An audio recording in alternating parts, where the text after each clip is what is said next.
Hi, and thanks for logging on to the Daily Dvar. And here's a brand new halacha for you, and it's for Sunday, the 19th day of April. Here we go.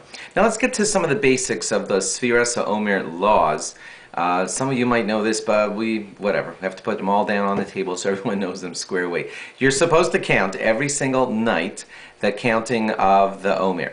And that means that you're supposed to say, just as it says in the Siddur, that if, let's say it's the 8th day, so you're supposed to say, Hayom Shmona Yamim Shehem Shavua Echad V'Yom Echad LaOmer. Today is the 8th day of the Omer, which is 1 week and 1 day of the Omer. You don't have to memorize any of those words. It's all, of course, written out very clearly in the Siddur. The best time to do it is at night after nightfall, after 3 stars come out.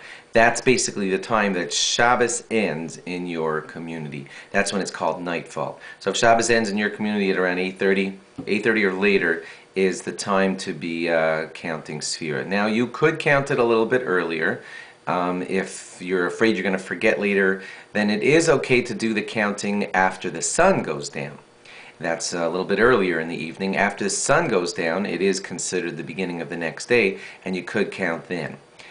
It's still better to remember to do it after nightfall, but if you're afraid you're going to forget, then you could count it right after the sun goes down. If you forget to count it at night, you can always count it the next morning. And if you counted it in the morning, you would do so without a bracha because it's not really the full fulfillment of the mitzvah. But your continuum of still remembering to count one each and every day is still working because you didn't miss a day, and therefore on the following night, when you count the next night, you count with a bracha the full-fledged way because you're still complete. If it ever happens that you totally miss a day, and that means that you forget to count it at night, you forget all day the next day to count, and the only time you remember is like 36 hours later or something, so you've totally missed an entire day, then you still count every single day the proper number each and every day after that, but you can't say the bracha anymore because the full continuum of the mitzvah has been broken by having missed one.